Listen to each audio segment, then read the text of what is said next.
I was the school hero. News quickly spread that I'd brought Jackie Robinson to the schoolyard, and he'd met a bunch of 4th and 5th graders. After the Dodgers front office called Miss Malikin, my whole 3rd grade class hugged me. Miss Malikin even pulled me aside and told me how happy she was with the change in my behavior. I was not the same boy who'd pushed her into that bush earlier in the year. That was because of Jackie. I felt sorry for Sina. She was in a different 3rd grade class and felt left out. How come you didn't get my class tickets too? She pouted on our way home from school. Gee whiz, Sina, I didn't forget you. Miss Malikin saved you 2 tickets so your mother can come with you. Yippee! Sina shouted right there in the hallway, leading to our classrooms. When the game starts, I can sit with Mrs. Robinson or my class. If I were you, I'd stay with Mrs. Robinson, Sina suggested. Her seats will be better. The morning of June 24, I was up early. Mom and I walked over to the Robinsons' home and found Jackie Sr. playing stoop ball with little Jackie. Good morning, Jackie called out as we approached. Good morning, Mom and I said in unison. I continued to play stoop ball with little Jackie while Jackie Sr. and my mom talked out plans for the day. Are you excited? Rachel asked after she came outside and Mom headed back home. Couldn't even sleep, I answered, lifting Jackie Jr. into the air. Evie, Jackie Jr. giggled as I swung him around and around until my arms ached. Down, he said. I set little Jackie down. Did you hear that the subway fare is going up to a dime on July 1st? I asked. I heard, Jackie replied, but we're not taking the subway today. We're not? It's a special day, Jackie replied. We're taking a cab to Ebbets Field, Jackie Sr. told Rachel. Stevie, hold Jackie's hand while I grab us a cab. A few minutes later, we piled into the back seat. Mr. Robinson pulled his son onto his lap. I sat between Rachel and Jackie as though I was a member of their family. We reached the player entrance and hopped out of the car. Once we're on the field, I'll send for you, Jackie said as he leaned in for a kiss from Rachel. Steve, we'll get you down to the dugout before the game starts. I'll get a ball so you can get a few autographs. Sound good? Jackie asked. You bet. I was smiling so much my cheeks ached. Jackie smiled back at me. Shouldn't be a problem, he replied, lifting Jackie Jr. up so we could give him a kiss. Wish Daddy luck. Little Jackie leaned over and planted a kiss on his dad's cheek. That's my boy. Jackie rushed off to the clubhouse to change into his uniform, and Rachel hurried us through the turnstile and into the belly of the ballpark. Our seats were several rows up from the Dodgers' dugout. I could hear the players joking around with one another. I couldn't stay in my seat. Luckily, neither could Jackie Jr. It was so early that the stadium was practically empty. Jackie Jr. and I stood in our row and tossed a ball to each other. A couple of times the ball got away from us. Little Jackie clapped and jumped up and down. Enough, Rachel scolded, the 3rd time it happened. Jackie cried out in protest until his mom hoisted him onto her knees and pointed to his father on the field. The Dodgers were wrapping up their batting practice when we were escorted down to the Dodgers' dugout. The players stopped by to greet Rachel and tickle Jackie Jr., while I collected autographs from Archie Vaughan, Preacher Rowe, and Gil Hodges. Gee, thanks was all I could think of to say. While the Pittsburgh Pirates took batting practice, Rachel got us hot dogs and orange juice. We brought bags of peanuts back to our seats in time for the start of the game. I yelled from the moment the Brooklyn Dodgers took to the field. In the bottom of the 1st inning, Jackie hit a line drive into the right field, stole 3rd base, and scored. Rachel turned to me and said, You and your class are bringing Jack good luck. I hope so, I said, beaming. Jackie's great performance continued. The 5th inning had us on our feet from start to finish. Dick Whitman got on base with a walk. Jackie hit a ground ball to left field, and Vaughn scored. Little Jackie and I jumped up. Sit down, boys, Rachel told us as Carl Furillo stepped into the batter's box. We watched quietly as Furillo grounded out. We were back on our feet when Pee-wee warmed up. Pee-wee, Pee-wee, we shouted. Pee-wee's fly ball sent Jackie to 3rd base. A wild pitch by Elmer Riddle gave Jackie the opening he needed. With expert timing and speed, Jackie stole home. The fans were on their feet, screaming with joy. It was so loud in the stadium that Jackie Jr. covered his ears. Rachel lifted him in her arms. "He did it, Jackie," she told her son. "You and Steve brought Daddy luck." The Dodgers beat the Pirates 6-2. My whole class and Miss Malikin wrote a letter to Jackie and Rachel to thank them for the tickets. Miss Malikin said she could see the positive influence spending time with Jackie had had on me. The baseball game was the best birthday present I could have asked for, but my parents had also gotten me an incredible gift. They had given it to me on my birthday a few days before the game. It was wrapped in bright silver paper. I tore into it and revealed a Cleveland model kit for the L-17 airplane. I couldn't believe it. On Saturday, June 27, Dad and I went down into the basement to work on our model airplane. "Steve, this L-17 model is a major step up from the kids' model airplane kits you're used to," Dad began. "I've watched you closely and feel that your building skills merit this upgrade." "Awesome," I said, studying the photo of a sleek chrome plane on the front of the box. "It cost $1 instead of 10 cents like my other models. How come this kit costs so much?" "This model is more complicated to build. We can add a fuel tank and landing gears. It won't fly, but this is the real deal. We'll have to work on this one together. It will take time and lots of patience. Are you up for that?" "You bet," I replied. I was used to making model planes all by myself in an afternoon. "How much time do you think this will take?" I asked. "Most of the summer," Dad replied. "Geez, that is a long time." Dad and I began to work that same night. We studied the plans and mapped out a strategy to build our plane. They used this type of aircraft during World War II. It was built for reconnaissance and to carry both soldiers and light cargo. "Our model will look just like the real thing, except it'll be made out of balsa wood." Dad looked up at the framed cover of a Saturday Evening Post that hung on the wall over our workbench. It was dated December 9, 1944. The cover picture showed a boy building a model plane with the headline, "All boys were expected to make model airplanes." "Let's start building the basic plane by cutting out the parts printed on this large piece of wood. I'll cut out the pieces, and you can sand the edges until they're smooth and the exact shape of their outline." "As soon as you were born, I dreamed of this moment," Dad said. "What moment?" I asked. "The moment when you and I would build our first model plane," Dad explained. "Why was it so important?" "I grew up loving baseball and building model airplanes, and couldn't wait to share those two favorite things with you. It's a dream come true, son." Tears came into my eyes. We quit talking and finished sanding the last pieces of wood. Dad and I worked together on the plane most Sundays. We'd spend hours cutting and sanding pieces. We'd stop briefly for lunch and then get back to work until Mom called us for dinner. Some evenings I worked alone. A month into our summer project, the wings and tail were complete, and we'd begun to work on the fuselage. The body of the plane was the most complicated because of the curves. It took 2 more weeks to finish fitting small pieces of balsa to the open rectangles that formed the body of the plane. One hot afternoon I came home from stickball and headed straight from the basement. My father was down there bent over our model airplane. "Hey, Dad," I called from the staircase. "Hi, Steve," he replied. I knew immediately that something was wrong. How come he didn't wait for me? Dad looked up. His eyes were red. "Sorry, Steve, there was some bad news today, so I came down here as soon as I got home and started working," he replied. I stepped in closer. "What happened?" "Babe Ruth died today of cancer," Dad said. "Gee, Dad, that's terrible." "His body will lie in state at the main entrance to Yankee Stadium for 2 days. I'm going over there tomorrow." "Can I go with you?"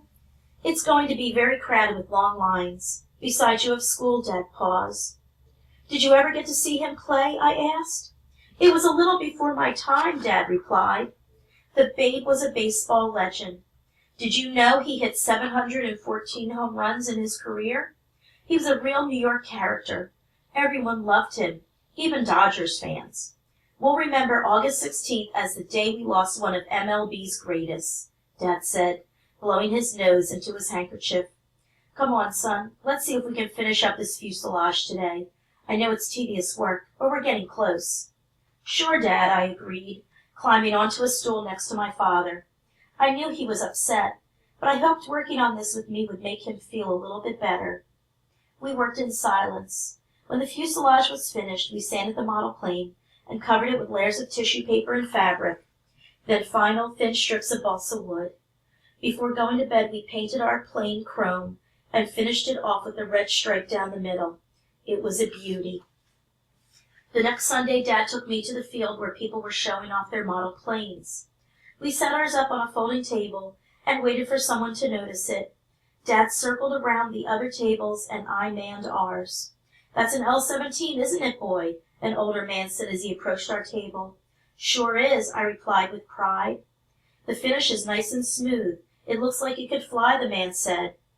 "My dad and I still have some work to do. We don't even have landing gear," I told him. I was an Air Force pilot during the Second World War. I delivered cargo to North Africa in one of these babes. The man ran his fingers over the fuselage. "You did a good job." "That's because I made it with my father," I replied. "That's right," the man said. "Stick around. Some of the boys will be flying their models this afternoon. For such a young boy, you're taking this hobby seriously. I like that," he added. By the time Dad came back to the table, I was beaming.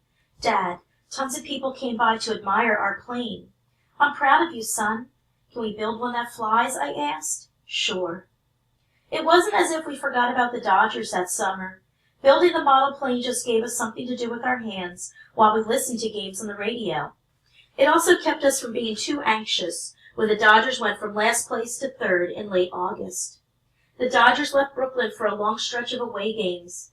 I overheard Rachel tell my mom that when Jackie was playing out of town, he wrote her long letters and sent flowers on Fridays. Mom said that her husband needed to take some romance lessons from Jackie. The two mothers laughed a long time over that one. I told my father about the conversation between Mom and Rachel. Dad reminded me that since he worked in Manhattan, he didn't need to write his wife love letters. I had to agree. My father worked long hours, but he came home every night. I counted myself lucky.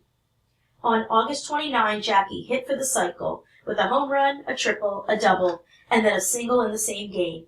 Jackie also stole a base, scored 3 runs, and knocked in 2 others. 7 wins in a row sent the Dodgers into first place. Boy, did we celebrate that night. The new school year started up after Labor Day, a new class and a new teacher.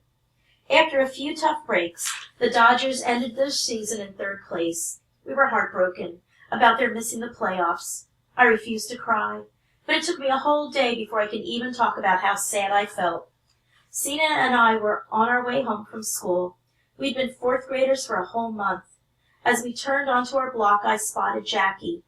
"Hi, Steve," Jackie said as we walked toward him. "Is this your friend Sina?" "Sure is." "Nice to finally meet you, Sina," Jackie said, extending his right hand to her.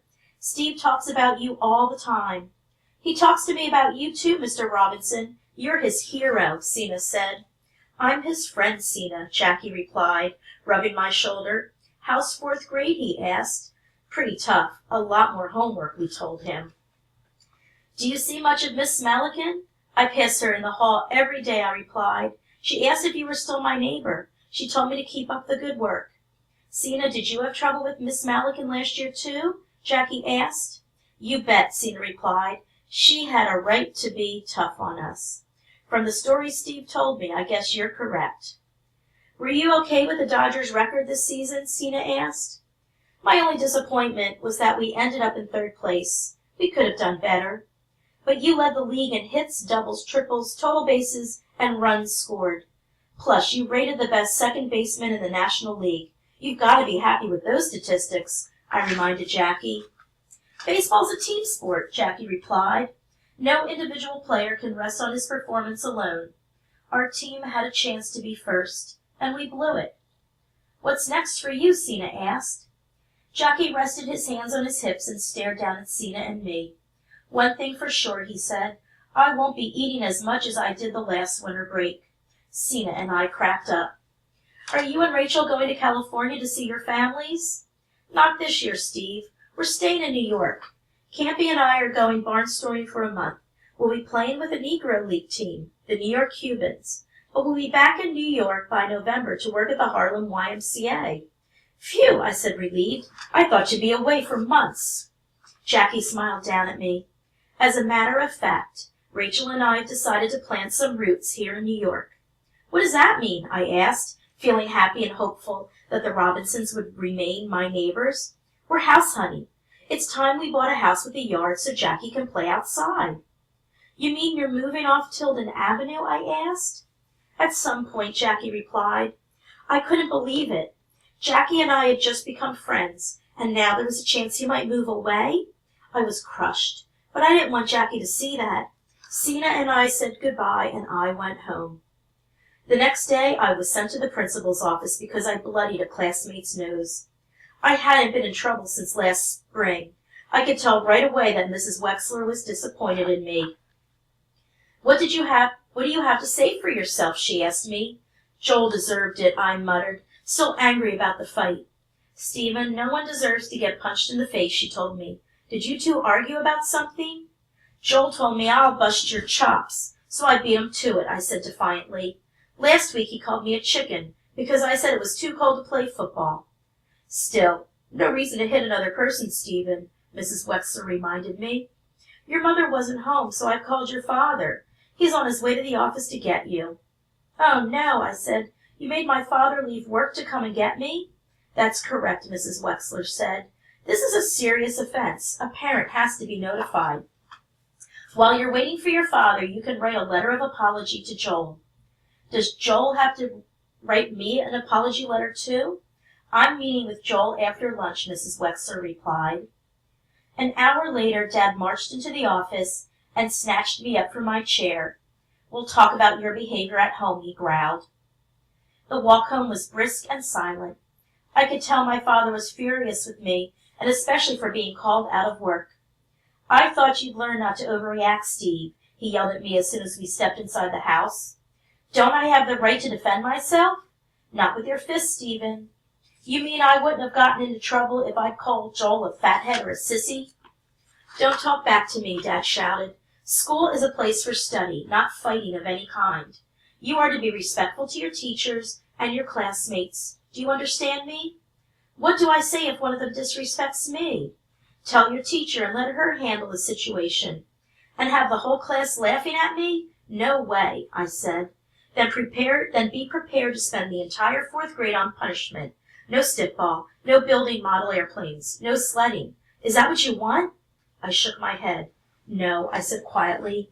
Dad, I'm one of the shortest kids in my class. I've got to stand up for myself. Just got to, I said, sinking down to the floor in frustration. Dad pulled up a chair beside me. What's gotten into you? Your mother and I haven't had any trouble from you in a long time. Are you angry about something? I started to cry. Jackie's moving off Tilden Avenue. I won't ever see him again, I said between sobs. Jackie was already away barnstorming, and I wouldn't see him for weeks. I couldn't imagine what it would be like when he was gone for good. Come here, son, Dad said, pulling my arm so I stand up.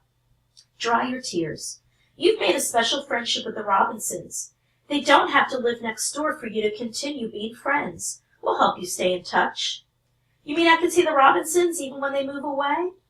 That's right, Dad said. Plus we'll go to Ebbetsfield when the Dodgers are in town. You can write letters to the Robinson, and I'll bet you can even visit. Dad paused. It won't be the same as having them as neighbors, but you'll always be friends. As you'll get older, son, you'll make lots more friends. That's the way it works. I hope so, I said, reaching over to hug my father. Promise me you'll settle back down at school. That's your job now. You can't afford to be pulled out of class for misbehaving, and I certainly can't afford to miss work. Is that clear? Yes, Dad, I replied. I'll finish my letter to Joel now. I'm going to tell him that name-calling doesn't solve a problem. Maybe we can start being friends. A month later, I was outside playing football with some of the kids in the neighborhood when Jackie returned home from barnstorming. It was a warm, early November afternoon. My friends and I had taken over the block for our game. Jackie, I called as he stepped out of the cab. Jackie dropped his bags on the stoop and walked over to us. Hey, Steve, he said to me, then greeted the others. Glad you're back, I said. Me too, Jackie replied. Throw me a pass, Jackie, I pleaded. Just one, Steve, he agreed. I handed him the football, then turned to run down the street. When I'd reached a nice distance, I'd turn back around and skip backward, waiting for Jackie to release the football. I lifted my arms to catch the ball, suddenly realizing that this was a ball spiraling in my direction, thrown by a professional athlete who played semi-pro football with the Honolulu Bears. Yikes! My heart pounded, my knees buckled, my hands began to sting, and the ball hadn't even reached them yet. Was I crazy? The ball came in so hard against my chest that it literally knocked me over. I hit the ground with a thump. The ball was still cradled between my hands and my chest. I lifted the ball high above my head and let out a roar.